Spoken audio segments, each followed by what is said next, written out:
Order members, you will take your seats.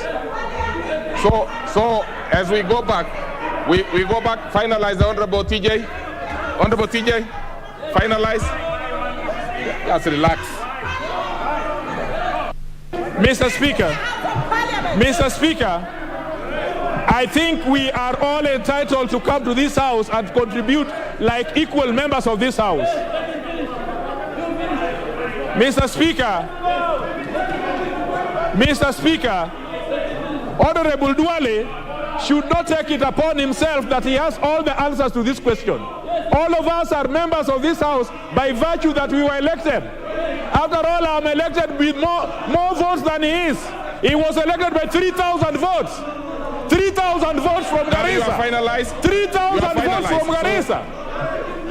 3,000 votes. And you come here thinking that you are... Thank you very much. Thank you very much. Now take your seats. Just take your seat. Honorable Duale, just take your seat. Just take your seat.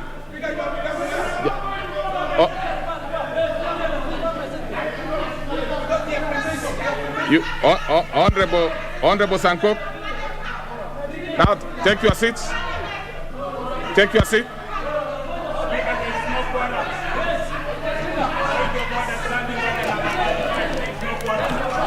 No.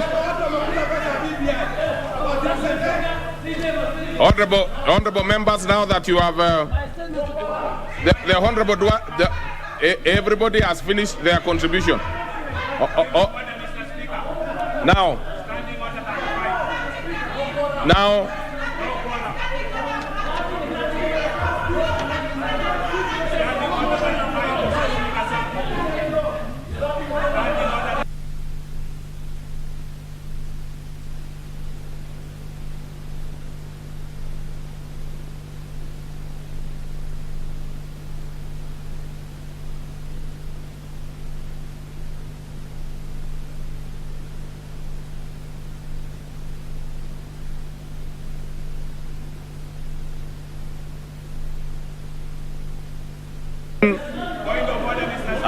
Out of order. So what we are going to do is very simple. I'm making consultation on which committee to refer to. So Honorable TJ, I gave you an opportunity. Just a minute.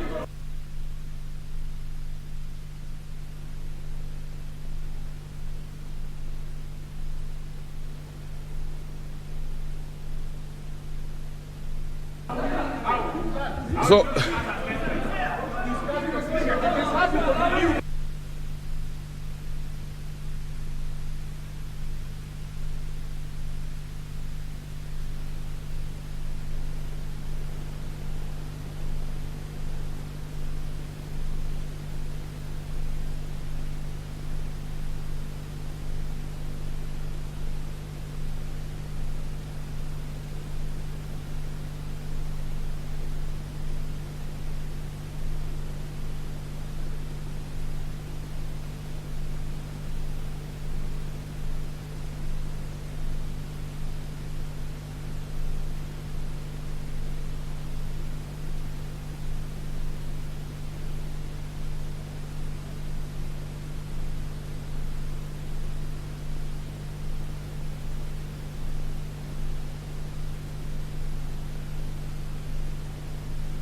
order, take your seats, honorable members. Now you don't need to be excited about anything.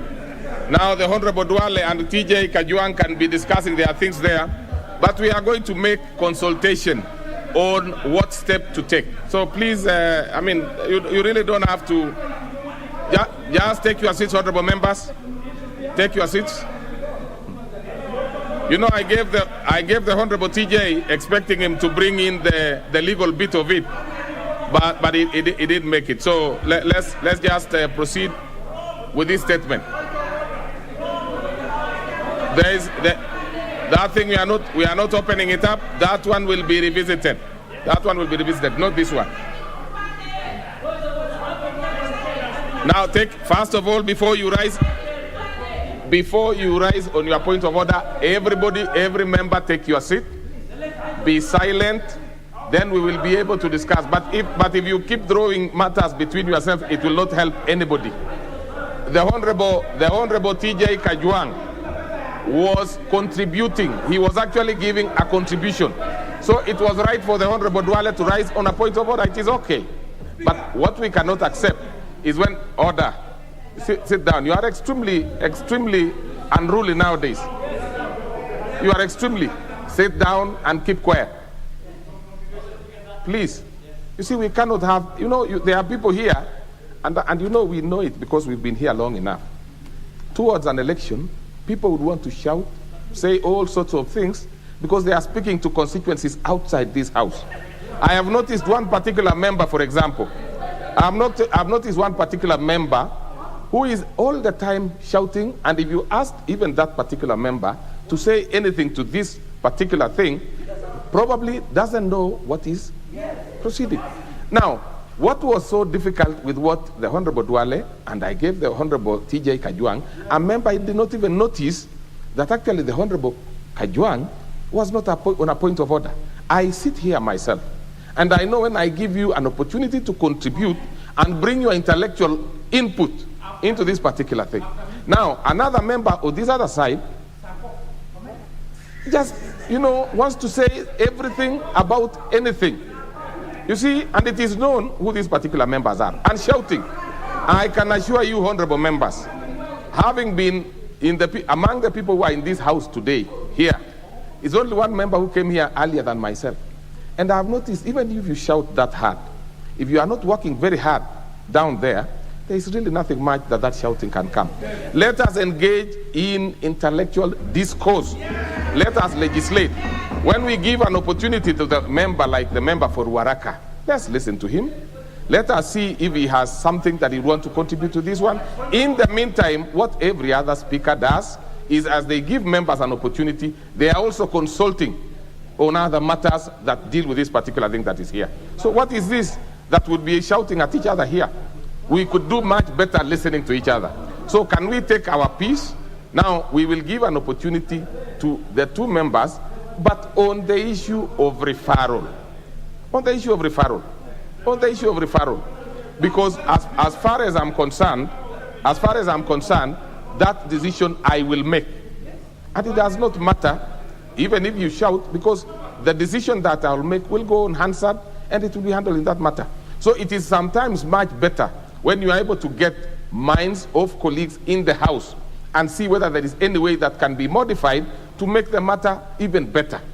That is the only thing that we require of this. But now, Honorable TJ Kajwang, when I give you an opportunity, for example, and rather than contribute directly in terms of giving the intellectual input, which I know you have, you start throwing issues that are politicals, and then you get a response which is political. It does not help.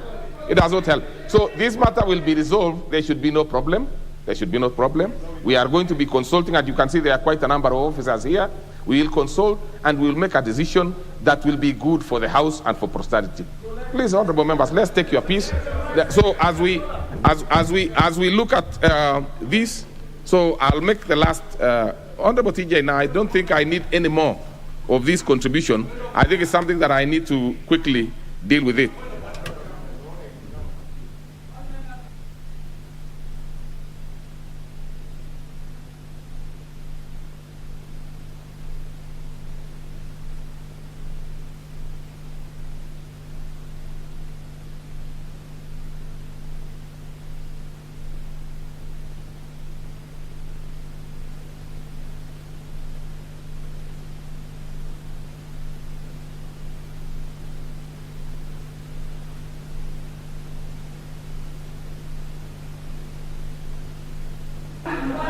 All right, honorable members, next order. Next order. Next order. Order number 8, the Elections Amendment Bill, National Assembly Bill number 3 of 2022. Question to be put.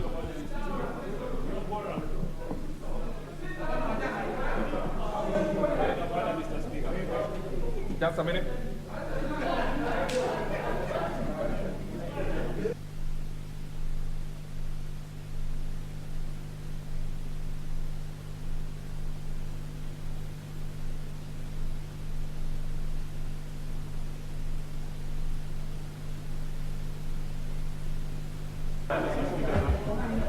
Yes, now. So we go to the next order. Which So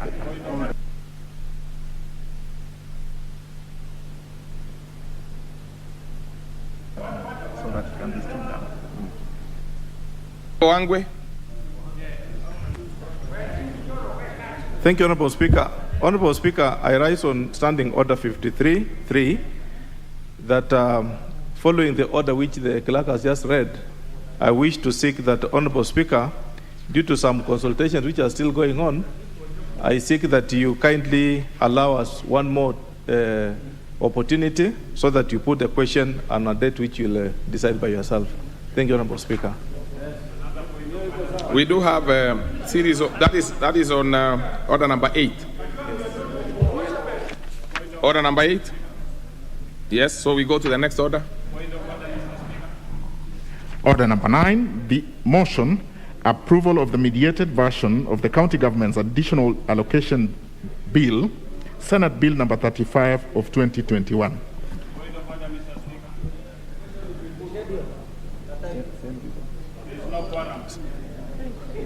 So, next.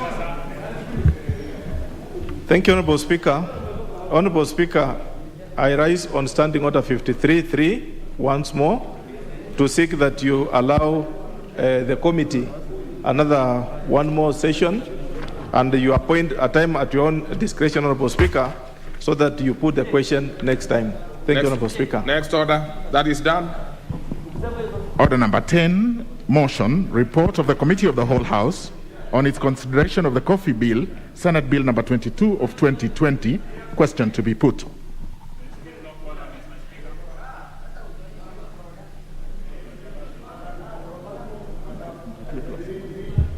Thank you, Honorable Speaker.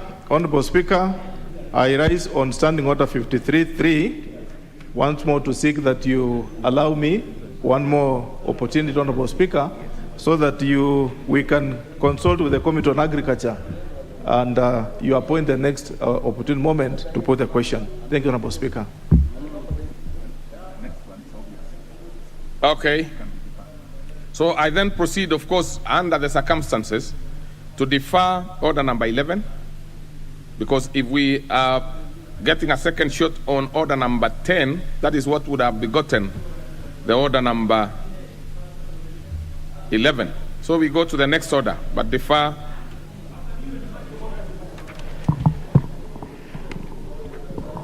Order number 12, the Children Bill, National Assembly Bill number 38 of 2021, second reading, resumption of debate. Okay.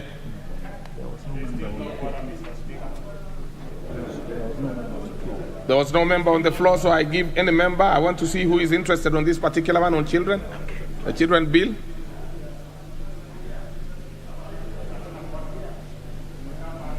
Okay. The Honorable is that Dr. Undo? Yes. Honorable Speaker, thank you for this opportunity to contribute to the Children's Bill. I must admit from the onset it's a voluminous document, it's a voluminous bill, so it's not possible to deal on every aspect of the bill.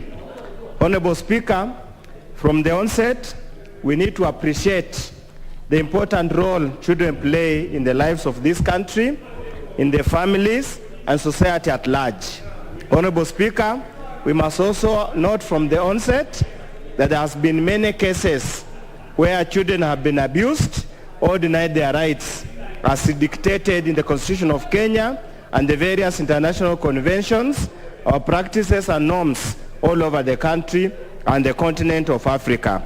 Honorable Speaker, yes, there exists a Children's Act which has been found to be inadequate insofar as the Constitution of Kenya is concerned, and also inadequate due to the changing realities of how children are brought up and are managed in the various aspects.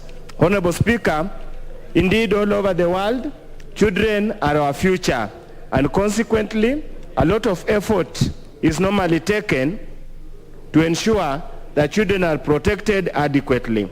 Honorable Speaker, allow me just to pick a few issues that I've come across as I've read through the bill as it stands. Honorable Speaker, there is in clause 2 on the child abuse, Honorable Speaker. Child abuse includes several issues. I want to make a comment, Honorable Speaker, on specifically number E, which clearly says dissemination to a child of any material, information, education, or health services that promotes, induces, condones, or normalizes sexual activity or behavior amongst children. Honorable Speaker, many of the people I've spoken to have raised a bit of concern on specifically what the import of this particular clause in respect of children abuse. Honorable Speaker, indeed, over the years, through the Ministry of Education and other health providers, we have provided sex education in our schools to persons who are children. And children here are meant anybody who is below 18. If indeed dissemination of such material would amount to children abuse, where then do we place the aspect of sex education in our lives and the lives of the children? Honorable Speaker, therefore, many stakeholders feel that particular aspects need to be clearly redefined to ensure that there's proper understanding what constitutes an offense of child abuse insofar as the curriculum and the delivery of sexual education to young people. Honorable Speaker, of course there has been an ending debate in this country on the issue of corporal punishment. Honorable Speaker, again, corporal punishment is defined in the bill means that use physical force applied on a child by use of any means, including a cane or other object, with the intention of inflicting pain or discomfort for the purpose of corrective discipline or punishment. Yes, Honorable Speaker, we are African, and African are like any other people in this world. We have our own traditional way of discipline, we have our own traditional way of undertaking what we do. Making corporal punishment in the way it is framed here being illegal, indeed, Honorable Speaker, is to damage families, is to damage children's discipline, and to make it extremely difficult to correct and put children in the line of duty or the correct way. Honorable Speaker, there can be never any corrective discipline that does not come with sanction or some form of pain. Honorable Speaker, it is important again, at the Committee of the Whole House, we must redefine what constitutes corporal punishment, both in public schools, in private homes, or any other corrective facility. Honorable Speaker, to the uninitiated or to any other person, the definitions of a foster parent and a guardian seems to be very confusing. Indeed, there must be an effort to clearly indicate what constitutes a foster parent or a guardian, so that any person who is reading the act or applying the act has no confusion on what constitutes what that means. Honorable Speaker, again, parent means the mother or father or any person who is liable by law to maintain a child or is entitled to his custody.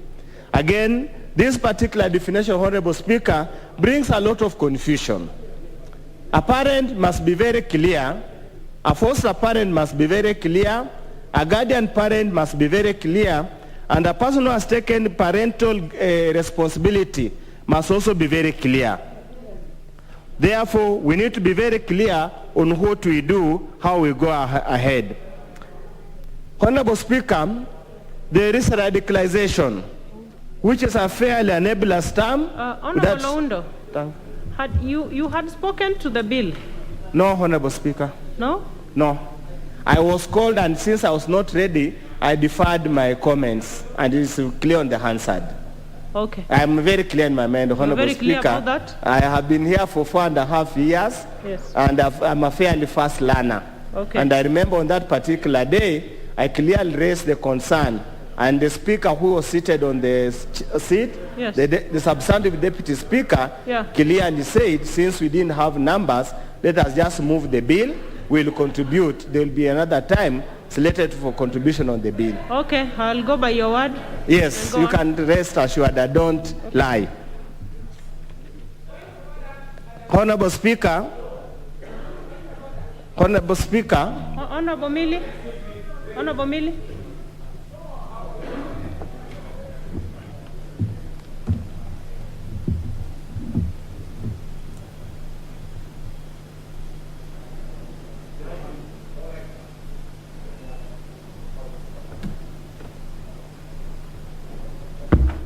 Thank you, Madam Speaker, for giving me this opportunity to intervene.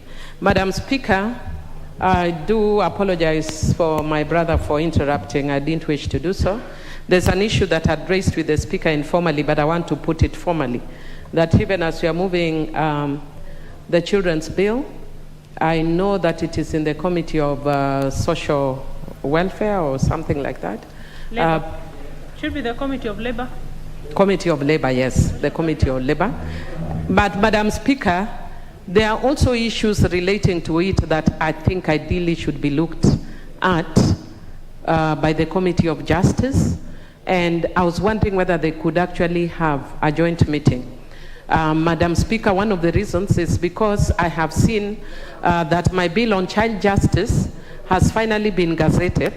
My bill on child justice is creating a different legal framework for children in conflict with the law, when this one has a brief mention on children in conflict with the law. And I think we'd be able to benefit from legal minds, whether we should have that one bill or whether we should have two separate bills, the way South Africa has, so that you have a legal framework that has a civil law for children and one that has criminal. Because when you have both disjunctive laws, Madam Speaker, then it means one is likely to suffer. And in this instance, it is the criminal that is actually suffering because it has very cursory mention.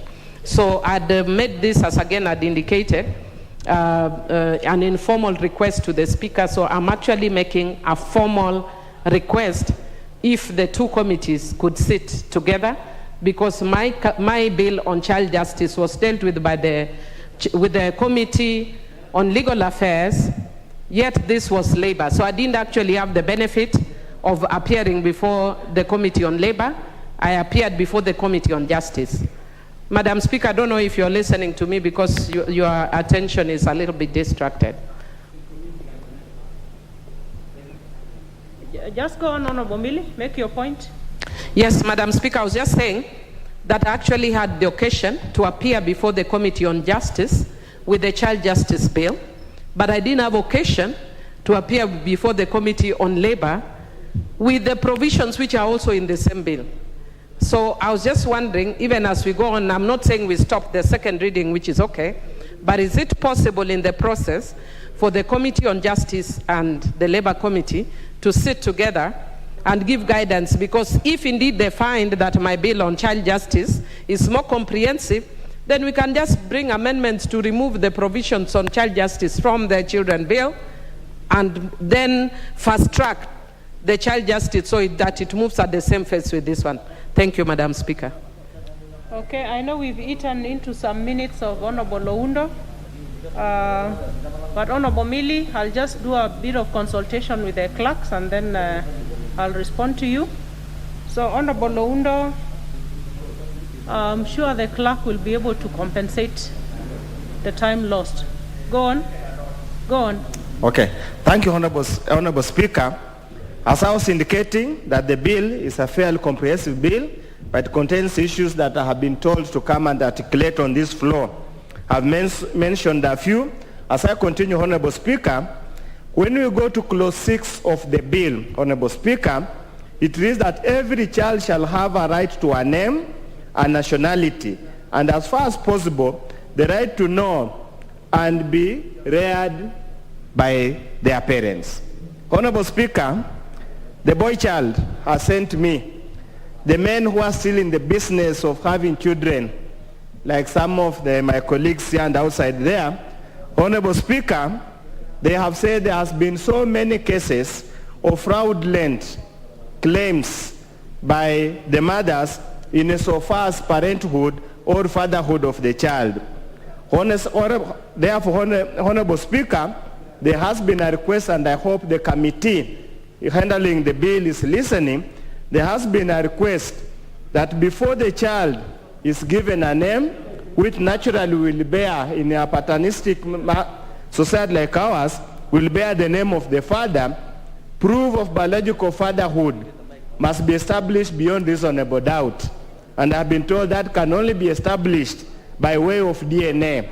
Therefore, at the committee of the whole House, we will have to make an amendment to make sure that before a name is given and right to know who the father or the mother is, there must be a scientific process to prove biological motherhood or biological fatherhood.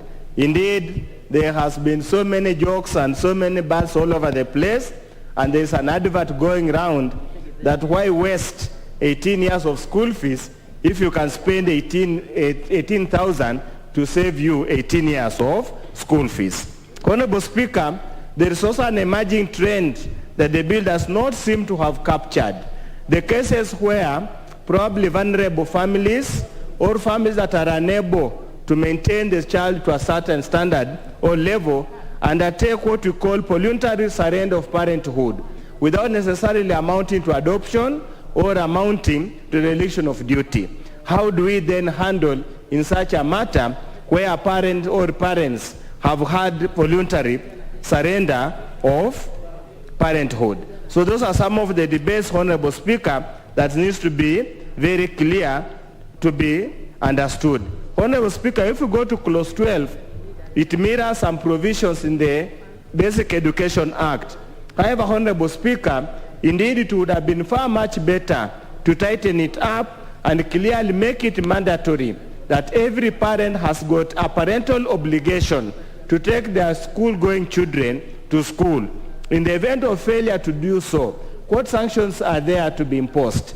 As it stands, Honorable Speaker, in the Basic Education Act, it only mandates members of the National Government Coordinating Office to go and forcibly take the child to school. But there seems to be no punishment, there seems to be no sanction, and it would seem it's not an offense under the penal code or another code for the child not to be taken to school. So as a child, as a requirement, a child must have a right to go to school, and it must be an obligation of the parent to do so. Honorable Speaker, in clause 14, it indicates every child shall have the right to freedom of thought, conscience, religion, and religious education, subject to appropriate parental guidance and in the best interest of the child. Honorable Speaker, it is fairly contradictory and impossible to impose. A child, generally in law, has no ability to make decisions. Indeed, it would be difficult to understand the best interest of the child. If the parents are Catholics and the child associates with the Muslims, can a child, so-called a child, decide now, therefore, they are going to become Muslims and without the parental guidance, because that's in their best interest? Honorable Speaker, we look at again, there is a fairly very contentious clause here, and this contentious clause spells doom to many parents. Under clause 21, Honorable Speaker, it indicates 21A, no person shall subject a child, in the case of a male child, forced circumcision. Honorable Speaker, circumcision is a tradition in many societies. Circumcision is actually recommended on hygienic grounds. If indeed a child, upon attaining adulthood, decides to take the parents to court for forced circumcision, how will the parents ever defend himself, and indeed purely out of the need to comply with traditions and generally to comply with medical conditions? Honorable Speaker, there has been a false claim by some people, and this good Baba answered it very well, and indeed the issue of circumcision needs to be looked at it. As I said, Honorable Speaker, the bill is voluminous. At the committee of the whole House, we will pursue it and make sure, peruse it and make sure we move amendments.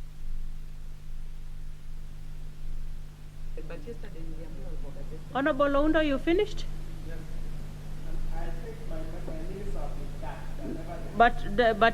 Your words have fitted into the CAT minutes, isn't it?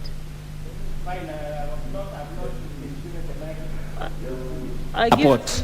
Okay. Yes. I think you finished. I support, and I have said, Honorable Speaker, it's a voluminous bill. We'll go through it by TUTCOM and bring amendments that really align this bill, modern realities, and our culture, tradition, and religious values. So on that score, I support. Great. Honorable Sankok.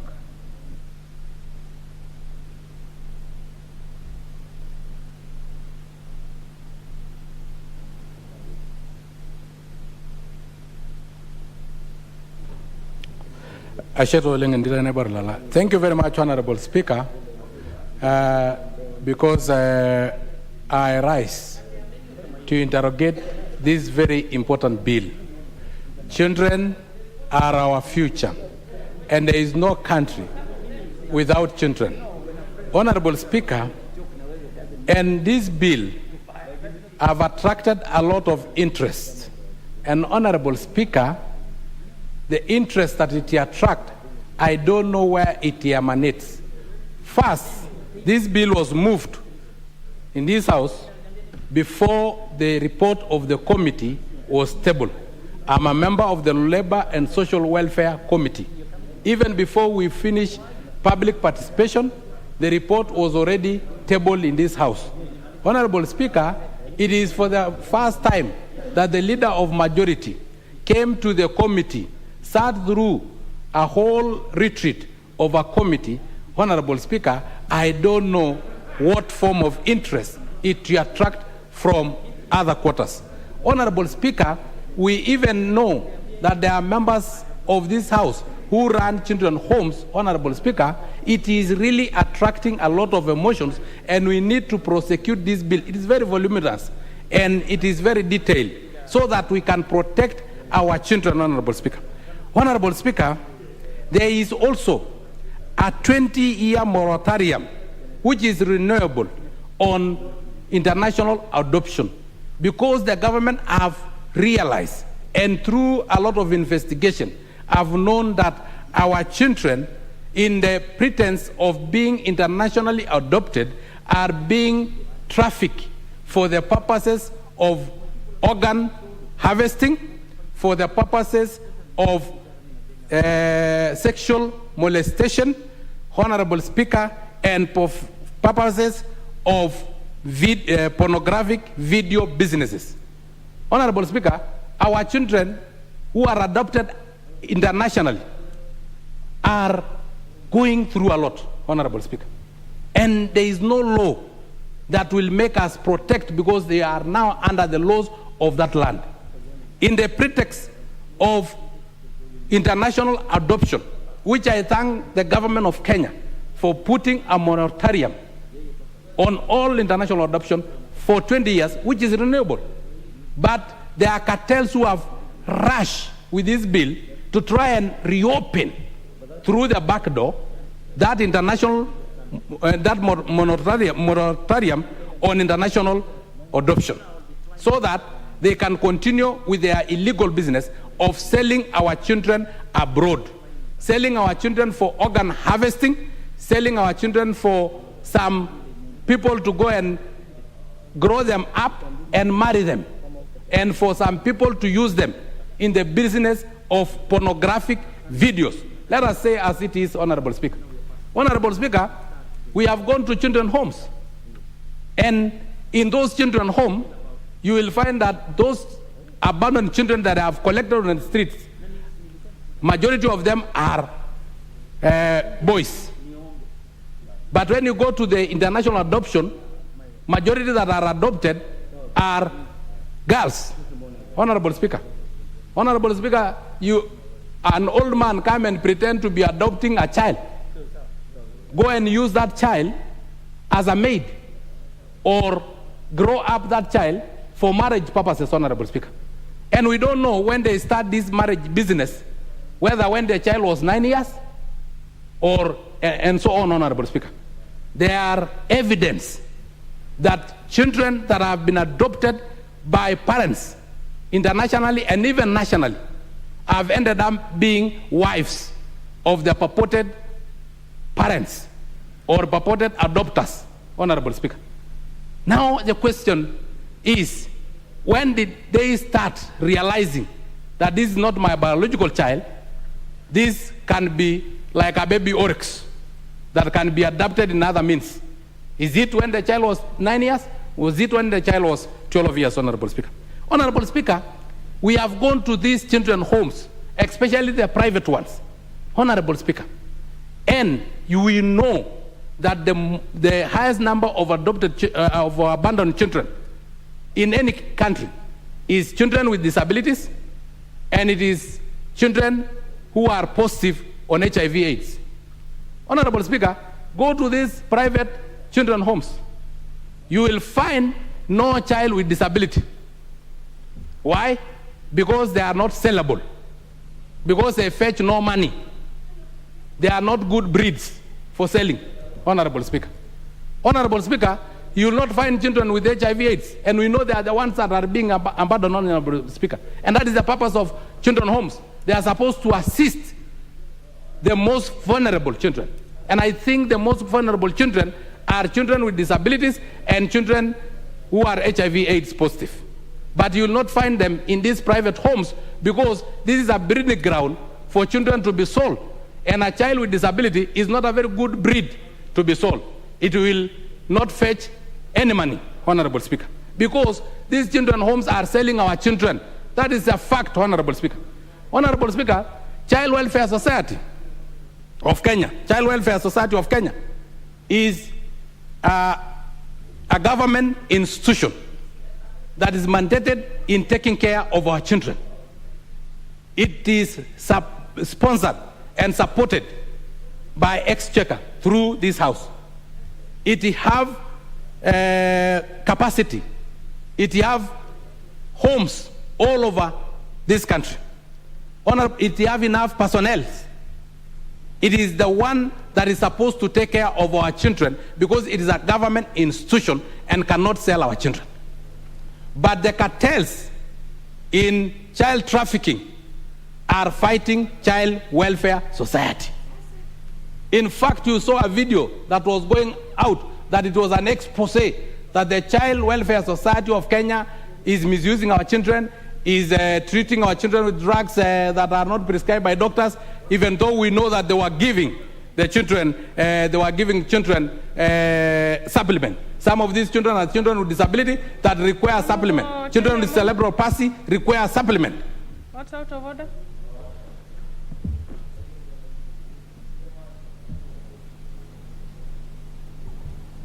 Thank you, Madam Speaker. Madam Speaker, it was not my intention to interrupt Honorable Sankok. But Madam Speaker, the more he continues, the more he uses unsubstantiated unparliamentary language. He began by saying that this bill has been sneaked in by cartels, when the bill was presented by the committee mandated by this House. He did not substantiate. He then now names a particular organization and accuses them of all sorts of unprintables. Madam Speaker, I think Honorable Sankok must substantiate this or withdraw them. It is not fair to name entities that are not in this House and cannot defend themselves without substantiation. So, Honorable Speaker. Honorable Sankok, you know that when you make allegations targeted on an organization, an individual, you can only do that through a substantive motion or through substantiated statements. Honorable Speaker. So just put your contribution into perspective. Yes, but you're a member of the Labor and Social Welfare Committee, and I support this particular bill. Honorable Speaker, I think Honorable Otieno Omolo did not really listen to me very carefully. I said before we table our report as a committee, it was already moved, and I think normally the report is tabled and be moved after members have gone through the report. But, Honorable Speaker, again, I have said the best And you institution. know your chair is seated right behind Yes, the best institution. you. So the chair, you might want to really speak for the committee for the issues Honorable Sankok is raising. And on that matter, Honorable Sankok, I'll give you one more minute to finish, but let me hear what the chair has to say about what you're saying as a member of the committee. Let's listen to the chair on the issues that Sankok is raising about tabling of the committee report and when the motion was today. Honorable Speaker, I think Honorable Sankok have talked about so many things. I don't know which one to single out. Tabling of report. The tabling of the report is true, Honorable Speaker, that the report was actually moved. Just put off Honorable Sankok's microphone. The report was moved and seconded by, moved by the Leader of Majority, seconded by Honorable Atiende Amoro, when the committee was actually retreating on the report.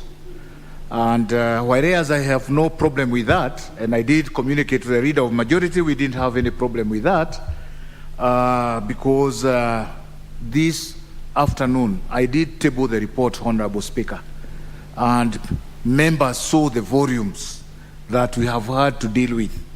The number of amendments proposed by various stakeholders was something this committee could not ignore. And hence, the voluminous booklets, the two of them or three of them that we did table on the floor of this House, Honorable Speaker. On other comments by Honorable Sankok, I think I'll make some of them when I'm making my contribution, Honorable Speaker, to the main report. So I submit.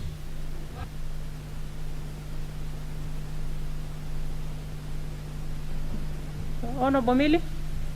Honorable Sankok, we'll give you your minutes to finish. Thank you, Madam Speaker. Madam Speaker, even though I think it is good practice to move the bill when the committee is present, I think because I was here, I'm personally interested in this bill as a practitioner on child rights. My entire life, I've actually practiced family law and specifically on children's rights. So that's why even today I'm not well, but I'm in the House. So even though it is not in good standing for the Speaker of Majority to have brought it when the chair is not there, but I remember when I raised it with him last week, or the time when he brought it, he had indicated that they would start, but actually step it down so that the committee is here. So I don't think there was any ill intention. That is one. Secondly, Madam Speaker, the issue of concern for me with what Honorable Sankong is raising is the issue of relevance. Child Welfare Society of Kenya is not part of this bill at all.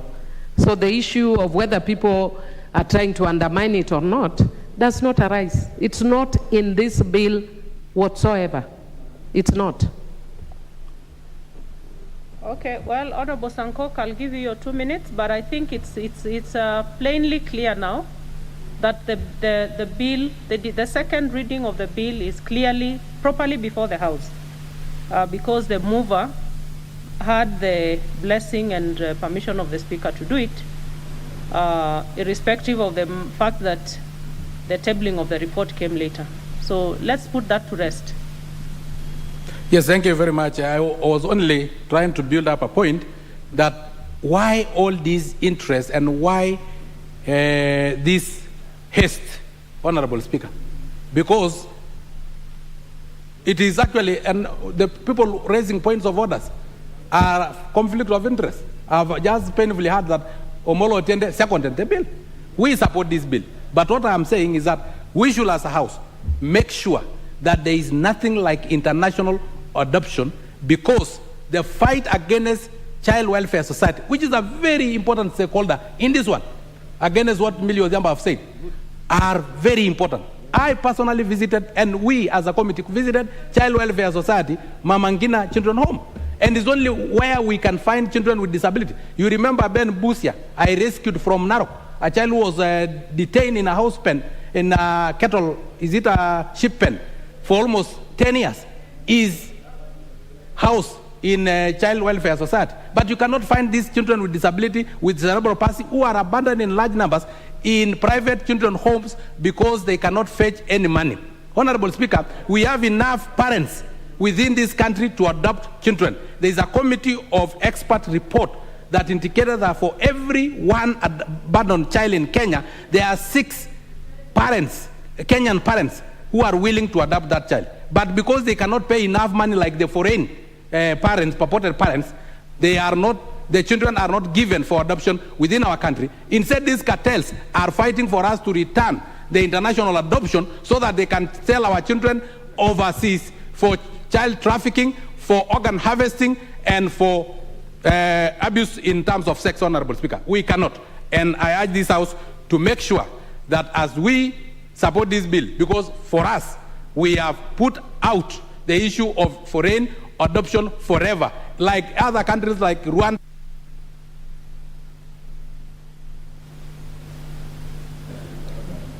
One minute to finish. Finish, Honorable Sanko. There are countries like Rwanda, which have done away with private children's homes. They have made sure that all our children are reintegrated into our families so that we don't even lose our own culture.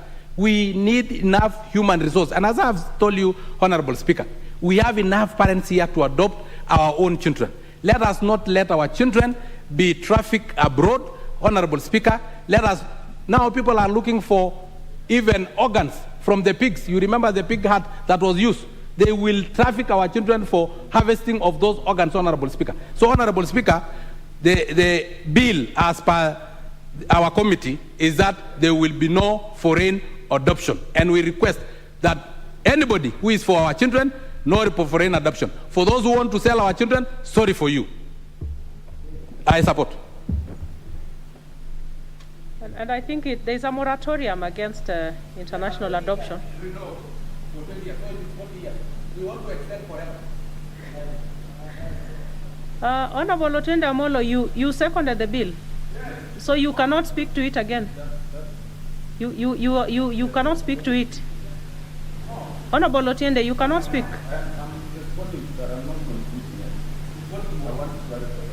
But you already spoke to the bill. You seconded.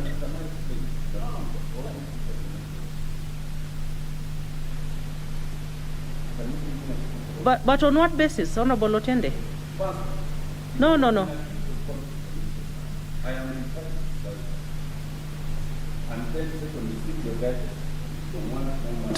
I am not. Just give it. Okay. Let me hear you, Honorable Otiende Amolo. Give me any. There, you have it. Thank you. Madam Speaker, let it be very clear, and I'm not speaking to the bill yet. The bill is shown as brought by the leader of majority. It has been the practice in this House, a practice I have questioned, whether bills that relate to particular committees should be brought in the name of the leader of majority or in the name of the chair of the majority, or the chair of the committee. Madam Speaker, the substantive speaker ruled 2.5 years ago that there's nothing wrong with these bills coming in the name of the leader of majority. And so, first of all, it is quite procedural that the leader of majority brought and tabled this motion. On that particular day, and Honorable Millie Odhiambo was here, it was a day such as this. There was paucity of members in the House. The very members now speaking so loudly did not have the courage to come to this House, including Honorable Sankok, to point out the things they are so generously pointing out. The leader of majority then asked me, as an agent of necessity, to second the bill. Being an ardent member and having read the bill and having found nothing wrong with it, I seconded it. There is no conflict of interest. I never appeared before the committee. I represent no one. So to accuse me of conflict of interest for supporting the committee is actually quite absurd on the part of Honorable Sankok. But this is the direction I seek. Madam Speaker, when I seconded the bill, I did so by doing the minimum of saying I second. And I asked the substantive speaker then, and the answer will bear me out, that I reserved my right to contribute to the bill. And so the direction I seek of you is whether, having so requested and having so been granted, I now lose it subsequently. Thank you. Honorable Sankok, I'll only listen to me carefully, Honorable Sankok. Actually, I heard you saying that the Honorable Otiende Amolo has a conflict of interest.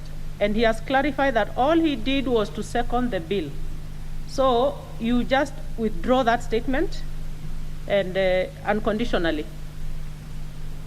Honorable, give Honorable Sankok to just withdraw that statement that the Honorable... The statement that I made was not in bad intention.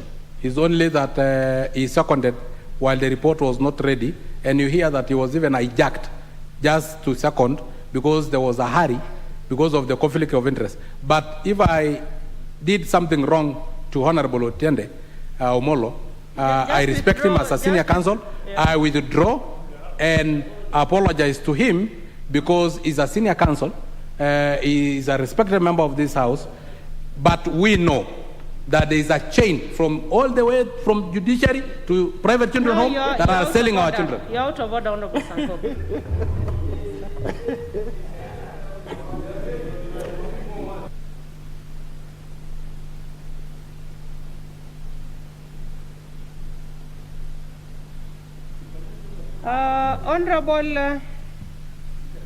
Honorable Ndindi Nyoro? No, let's go on. I think things have been clarified enough. Let's go on. Honorable Ndindi. Thank you very much, Madam Speaker, for the opportunity to contribute. And Madam Speaker, the children in any country is the heritage of our nations.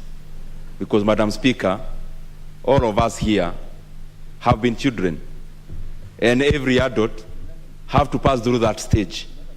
But, Madam Speaker, I'd want to highlight on the few issues that we should be doing, number one, as adults, and also as leaders in this country, insofar as safeguarding the children of Kenya is concerned.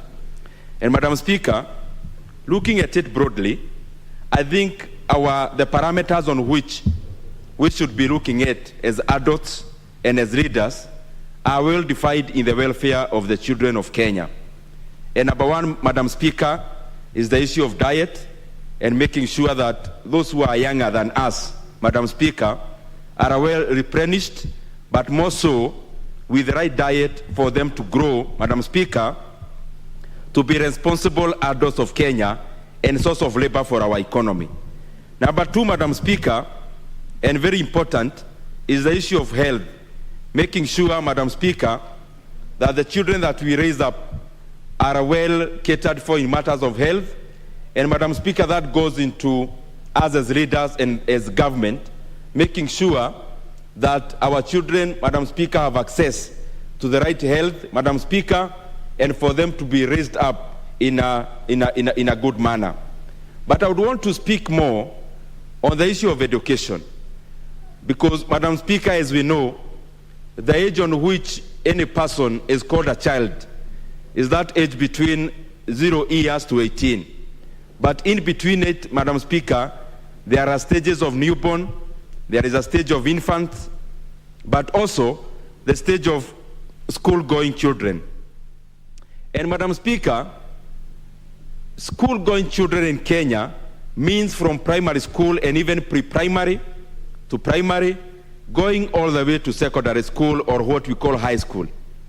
Madam Speaker, when this regime of, and especially this second term of President Uhuru Kenyatta was campaigning, they promised, and they made a promise, and especially the president, made a promise to all the children of Kenya that they are going to enjoy free secondary education.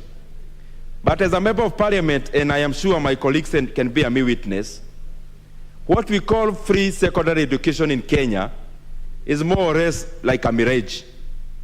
Because, Madam Speaker, we still have even to support those who go to day schools, Madam Speaker, which is deemed as free by this government, whereas many of us know, Madam Speaker, that for these day scholars to be able to go through the education years, they have to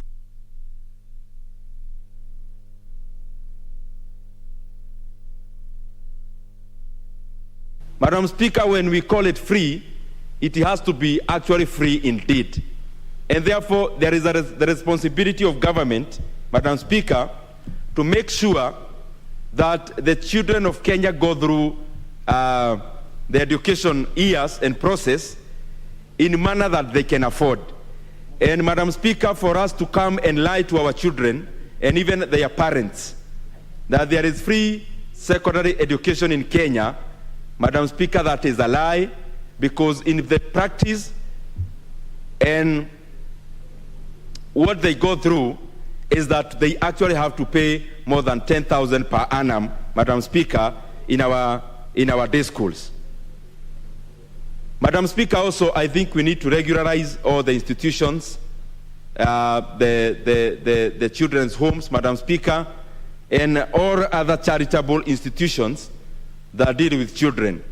Because, Madam Speaker, some could be predatory, but also, Madam Speaker, we need also to have a regulation and to have a body that actually regulates and looks into activities of charitable institutions that deal with children, Madam Speaker, and especially the children of Kenya. And as I wind up, it is good for us to be aware as a country that the children that we raise up, and especially the education system they go through, it is that which that prepares them to be the labor force that our nation depends on. And we need to look at the education system, Madam Speaker, that absorbs everyone. The absorption from primary to secondary must be 100%. And that is why, Madam Speaker, I was referencing that for us to actually have the 100% transition, the education system, and especially in our day schools, have to be free and actually free.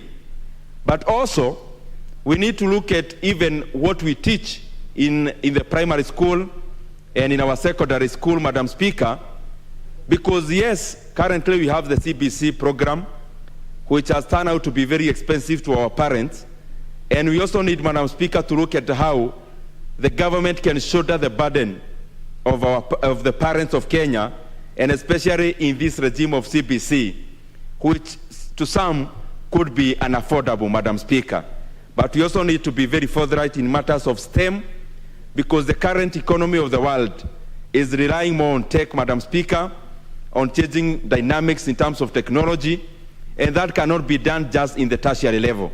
It has to start from the low level, Madam Speaker, for us to have a great emphasis on science, technology, engineering, and mathematics, because the era on which the global economy is evolving and going towards will need much more of STEM, and STEM that is actually conceptualized from the lower level, from the younger years of a child, so that they grow as people who will be prepared well for the current dispensation of the global economy. With that, Madam Speaker, I support.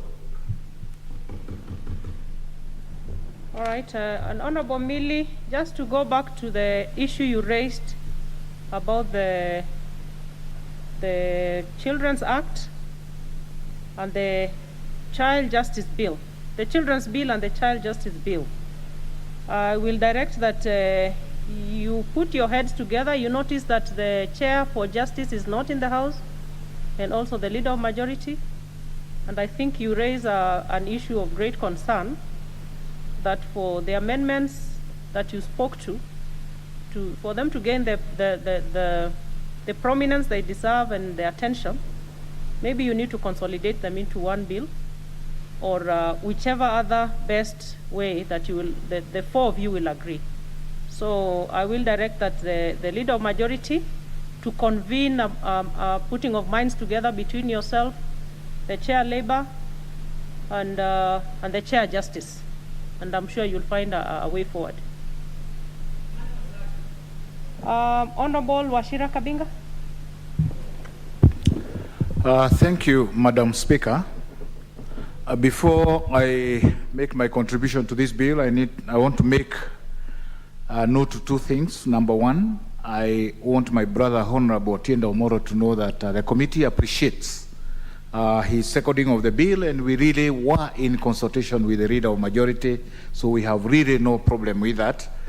We had actually at that time requested that it be deferred once more, but because of the business of the day, they found it necessary to have it moved, and we had no problem with that, Honorable Speaker. I only want to make note to his remark that members did not attend that particular day. Yes, we didn't, because we were on a retreat to finalize on the report that day.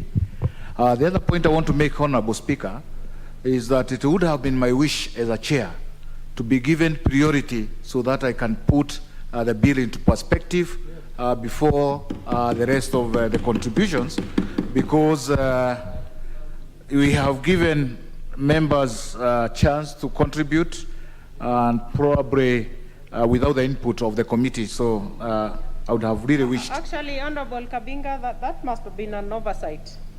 You actually deserve the right to speak before everybody else, but take your time. Thank you, Honorable Speaker. Again, no hard feeling on that. Honorable Speaker, this bill is a bill to be taken very seriously by this House. This bill concerns our children, and it is coming at a time when this country has had a lot of challenges in matters children, Honorable Speaker. This is a sector that has been dogged by a lot of interest, as members who have talked before me has alluded to. This is an area where my committee took a lot of time, Honorable Speaker, to not only talk to the various stakeholders, but also to make physical visits to the various facilities, Honorable Speaker. And some of our findings were really shocking. We went to some of the homes, we went to the remand centers managed by the government, and as I said, the findings and what we have also heard from the various stakeholders is really shocking. And I want to say from the onset, Honorable Speaker, that my committee has decided to stand very firm on issues to do with children. I know attempts have been made in the past to streamline children's services in this country. I know there has been a lot of challenges here and there. People even not working together. The non-state actor taking over the running of children in this country. My committee has decided to be firm in the way we handle matters children. And this is why, Honorable Speaker, again, as I said, if you see the kind of amendments and listening that we did to the various stakeholders, it will tell you, Honorable Speaker, that my committee took this issue very seriously.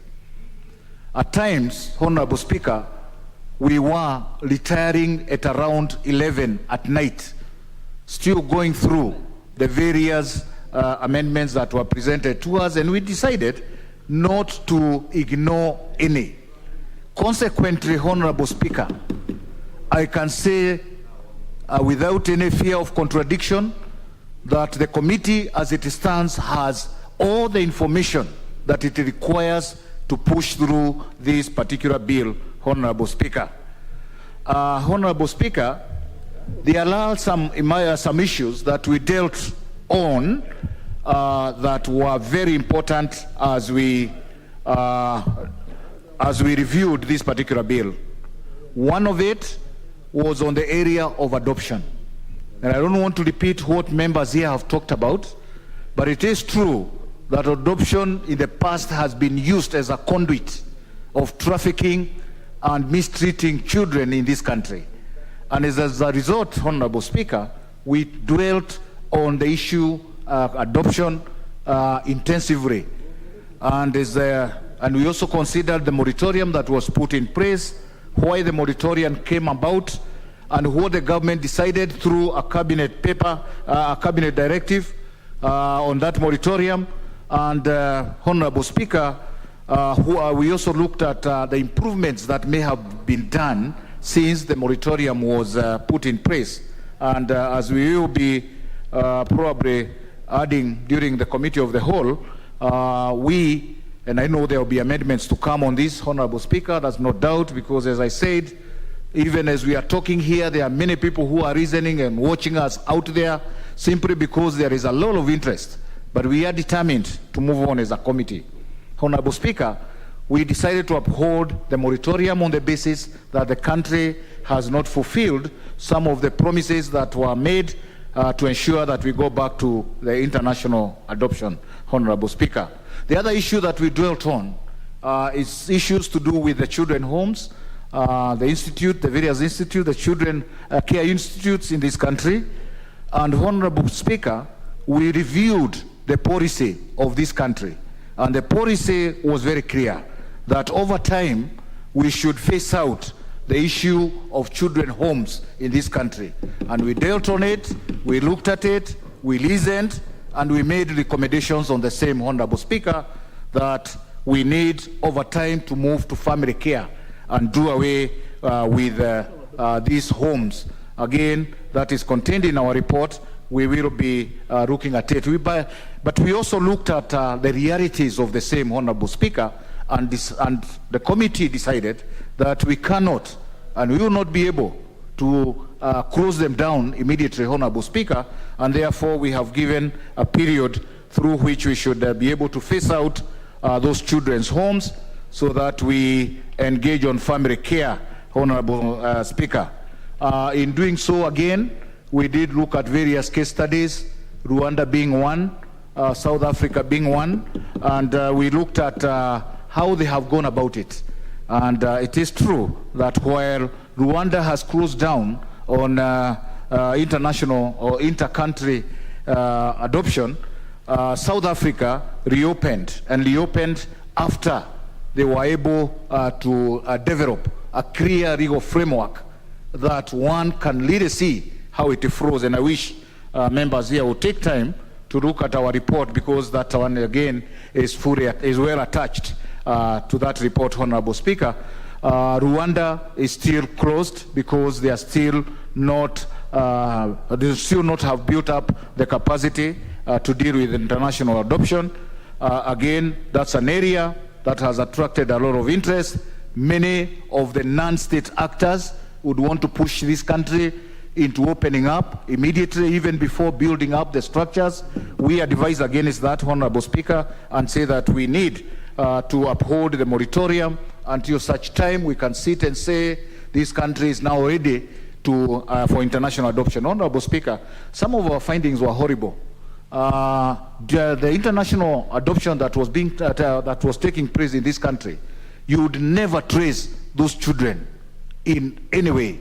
The database that we have, you go to the homes, you will never even know that, you will never get clear info on children that have been internationally adopted. Yet when you look at the model of South Africa, they have put in place a central command that keeps all the records to ensure that any child that moves out of South Africa in terms of adoption can be traced, even the movement of the parent that have adopted that particular child. Honorable Speaker, our case has been horrible. We looked at the issue of probably being solved on our Kenyan colleagues who are out there who would want to adopt our children. And Honorable Speaker, in the same way, we looked at some of the examples, the years of those days. The year was a Kenyan, but he participated a lot in the trafficking of children in this country. And therefore, we look at a case where we need to really strengthen the systems instead of open Bishop Dare. Yes, Bishop Dare for records. Honorable Speaker, the other issue that we looked at is the issue of intersex children in this country. This is a community that is not well taken care of. People keep on assuming that our children are either male or female, and forget that we have children who are referred to as intersex, and some of which are going through tremendous torture in this country because of the way they were born. And the committee had an opportunity, Honorable Speaker, again for records, to have heard from one James Karanja, who was born as Mary Waithira, and we got to understand really the issue of intersex and their problems in this country. And one of the challenges that we were dealing with, we have clauses that talk about a man not adopting a child that is a female, or a female not adopting a child that is a man, and we were not sure how to deal with the intersex, because that one again of the nature of their sex organs, Honorable Speaker.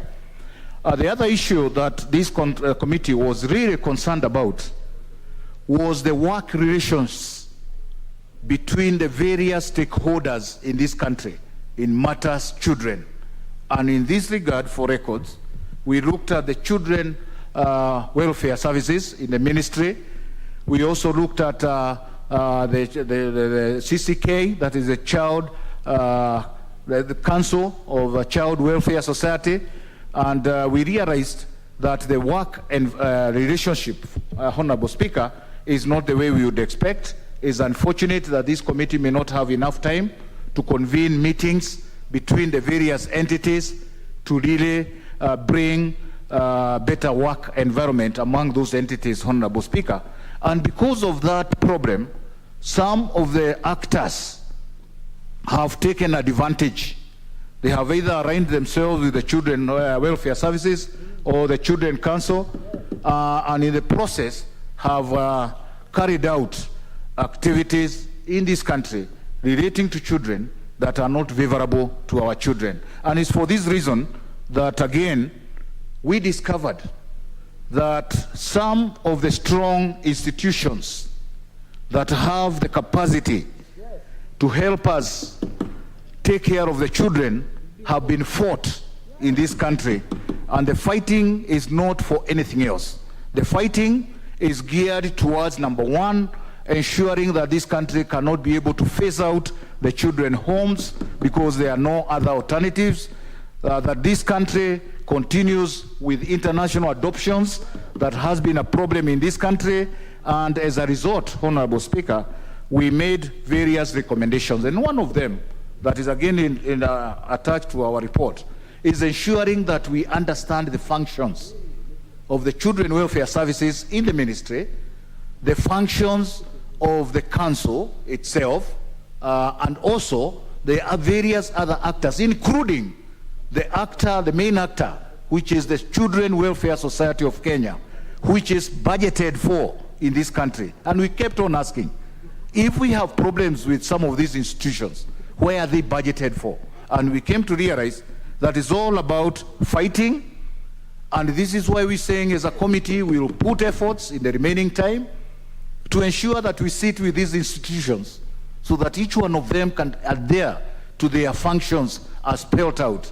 If each player, including the non-state actors, if all of them can play their part without interfering with the other, we would have an order in the way, in the manner in which we handle our children in this country. Honorable Speaker, may I also commend all the actors, including the non-state actors. We visited them once again, as I said, and some of these homes are really doing good things to our children. Some of these homes are struggling to keep children in their homes, and they are not supported in any way. And this is something that, again, should be looked at within the remaining time as we phase out the children homes, as we look at alternatives, as we strengthen the various institutions, so that, Honorable Speaker, this country can build a one-stop shop for children in every county, where you would have a remand for children.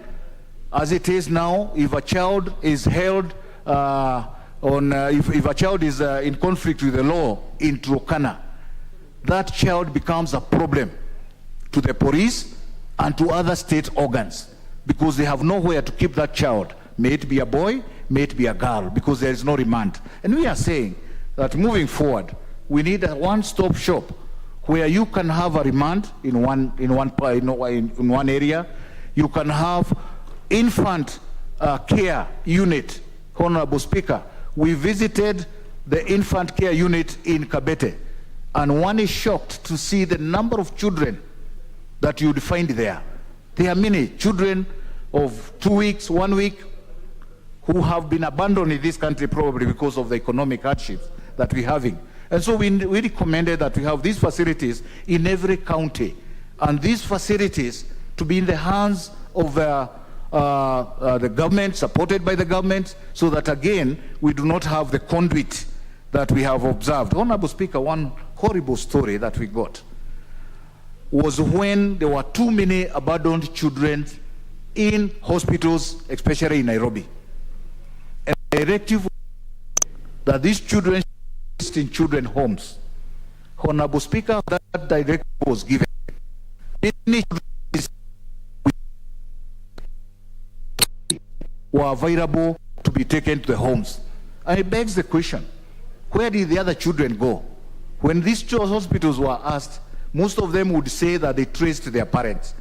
If they could not trace their parents in a year, how could they then trace the parents within 2 or 1 day?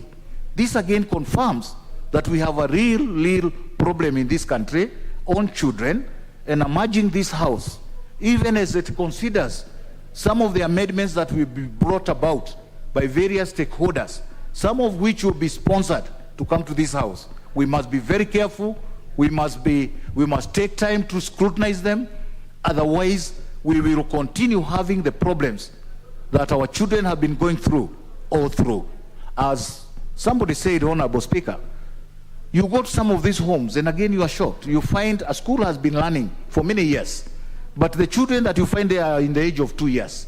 And you ask yourself, where are the children that may have been 10 years, 12 years? What has happened to them? Where are they? And these are some of the things that are really disturbing, or have been very disturbing to this committee. This is why we have taken so long, and we will again take all the interest in scrutinizing and looking at the amendments that will be brought in this House to ensure that the position of the committee is properly documented for the future of the children of this country. Honorable Speaker, I support this bill. Well said. Let's have the Honorable Hamisi Mboko, member for Likoni. Yeah, thank you, Honorable Speaker. Honorable Speaker, I want to support this bill. We seek to repeal the Old Children Act so that it is in tandem with our Constitution, Madam Speaker. Madam Speaker, this bill talks about children in terms of parenting through their biological parents, fostering, adoption, and also guardianship about our children, Madam Speaker. Madam Speaker, all this category of parenting need to have some regulation so that these children are protected, Madam Speaker. Madam Speaker, this bill will protect our children against child labor. We've experienced child labor all over our country, Madam Speaker, especially in our shambas. We have what we call the shamba boys. Also in our homes, we have what we call our maids, and most of them are minor, Madam Speaker. Madam Speaker, this bill also seeks to protect children against exploitation, children against abuses, especially gender-based violence. Also children about children trafficking. Our children are being transported to other countries outside our country here for forced marriage, for forced labor, and other abuses, Madam Speaker. We need to have some regulations to ensure that our children are being protected, Madam Speaker. Madam Speaker, also this bill talks about forced marriage. Forced marriage is something which is really happening in most of our communities, and sometimes it's also contradicts with some of our religion, because some religion perceive that if somebody has reached adolescence, she has a right maybe to be married, or he has a right maybe to marry. So we need to have some regulation, or rather some laws, to ensure that we protect these minors against forced marriage, Madam Speaker. Madam Speaker, there are these children which they have both genitalia. These children, we call them intersex. And I don't think whether the government has done something to ensure that these children, they have their fundamental rights. I'm looking at this child who has both genitalia. He doesn't know whether she is a girl or he is a boy. And maybe if we have proper centers or special education for these children, because most of them, they are stigmatized. They don't know where they belong. When you talk about registration for this kind of children, it is also a problem, Madam Speaker. So we need to have some regulation, or rather some proper legal framework to ensure that they are protected, Madam Speaker. Madam Speaker, currently we have juvenile gangs, or rather we have minors who are criminals. And this minor, anytime they do these crimes, they are taken to normal prison because we don't have enough Boston centers. For instance, in Mombasa, or rather in Coast Region, we have only one center, which is at the coast, which is at Shimolatewa. And this one is not enough. So it means all those minors who do some crime, they have to go to the normal prison.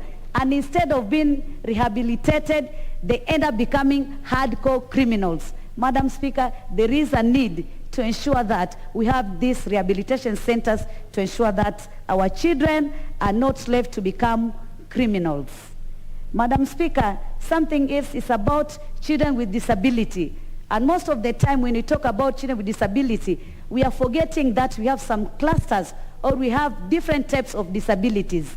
And for instance, these children with hydrocephalus and spina bifida, children with cerebral palsy, children with autism, these are children which they need special education, they need special facilities, they need special equipment so that they can access education. Right now, we are not doing much on these children.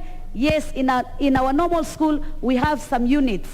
Like you go to a primary school and you have one classroom and they call it a special unit for children with disability. But is it enough? Do we have facilities?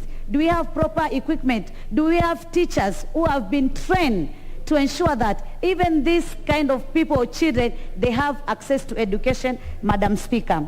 Madam Speaker, also our children have been exposed to pornography, to obscene materials, and this is because of new technology, the social media, and so many other issues. And there is nothing which is being done to ensure that we protect these children in terms of all this, Madam Speaker. Madam Speaker, I know we have venerable children, we have the street children, we have the orphans, and we appreciate that we have these orphanages, we have children's center, but sometimes those people who organize or rather start these children's centers, they use it as a commercial or rather as an income generating activity for themselves or rather for their own interest. You can see in a place where we have some orphans, and the orphans, they're not going to school, they don't eat well, they don't dress well, and yet there are so many donors who are donating a lot of fund in that center. So there must be some regulation to ensure that while we appreciate these centers, these children receive proper care, Madam Speaker. Madam Speaker, I also want to talk about the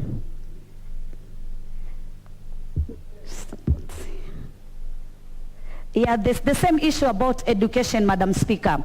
When you're talking about scholarships, and we have been giving scholarship in our country, but do we put more emphasis to these children with special disabilities? The answer will be no. We are doing that, but we are doing very little, Madam Speaker. And it is high time that we have special fund.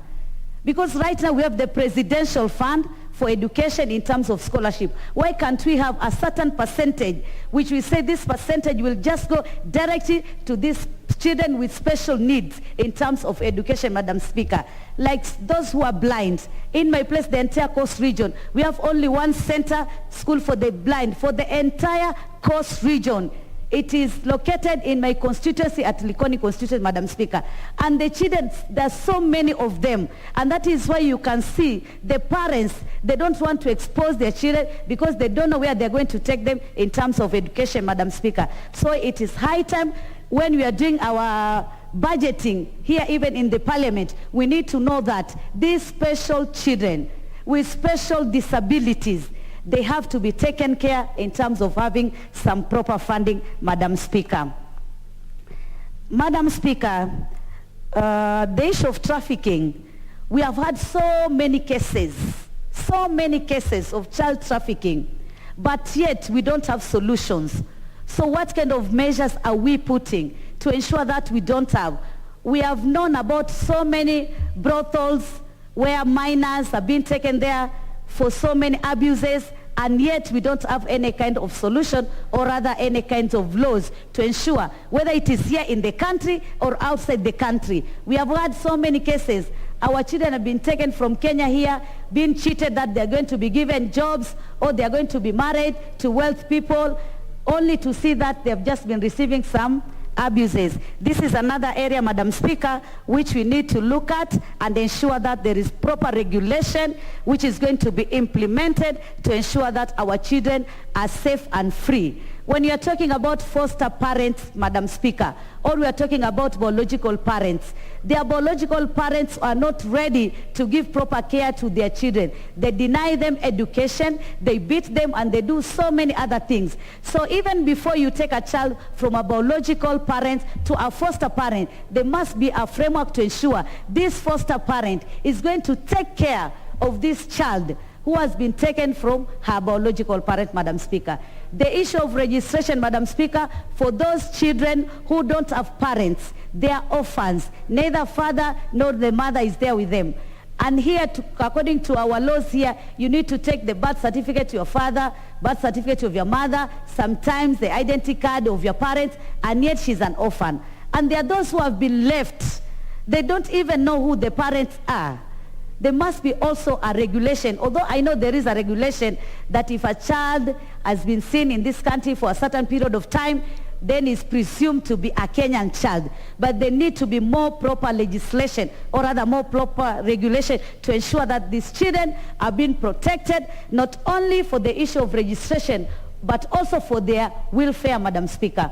Madam Speaker, this bill is huge and this bill is good, Madam Speaker. There is the issue of having the council. I know the council is there, but we need to strengthen them. And this bill also talks about strengthening the council for the children so that their issues and the matters pertaining to the children is going to be looked for. Madam Speaker, I really support this bill, and I want to appreciate that my colleagues are also supporting this bill.